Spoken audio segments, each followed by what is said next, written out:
Hi guys, మళ్ళీ ఎక్కడికి అనుకుంటున్నారా? కిడ్స్కి హాలిడేస్ ఇచ్చారు, సో వాళ్ళని తీసుకురావడానికి వెళ్తున్నాం. సో ఇలా ట్రావెల్ చేస్తూ నాకు తినడం చాలా ఇష్టం. తినడమే కాదు, నేను తింటూ మా హస్బెండ్కి తినిపించడం ఇంకా ఇష్టం. ఇలా నైట్ రైడ్ అంటే మరి మామూలుగా ఉండదు. నాకు మా హస్బెండ్కి ఇలా డ్రైవ్ వెళ్ళడం చాలా ఇష్టం. మీలో ఇలా నైట్ రైడ్స్ ఎంతమందికి ఇష్టం మర్చిపోకుండా కామెంట్ చేయండి. సో మనమైతే నైటే చేరుకున్నాం. సో మార్నింగ్ అయితే మనం మళ్ళీ తిరిగి రావడానికి అంతా హంగామా అయితే జరుగుతుంది. ఇక్కడ చూసారు కదా వీళ్ళు తెప్పలు. సో మనం లగేజ్ అంతా కూడా మనం ప్యాక్ చేసేసుకున్నాము, ఇంకా బయలుదేరడమే ఉంది. సో లగేజ్ అంతా ఒక దిక్కున పెట్టేసి మేమైతే స్టార్ట్ అయిపోయాం.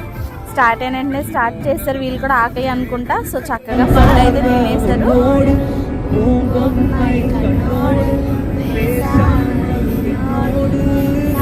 వీళ్ళు కూడా ఎంజాయ్ చేస్తున్నారు. ఇంకా ఫైనల్గా అయితే నా call full swelling. So rest తీసుకుంటూ ఇంటికైతే వచ్చేసాం.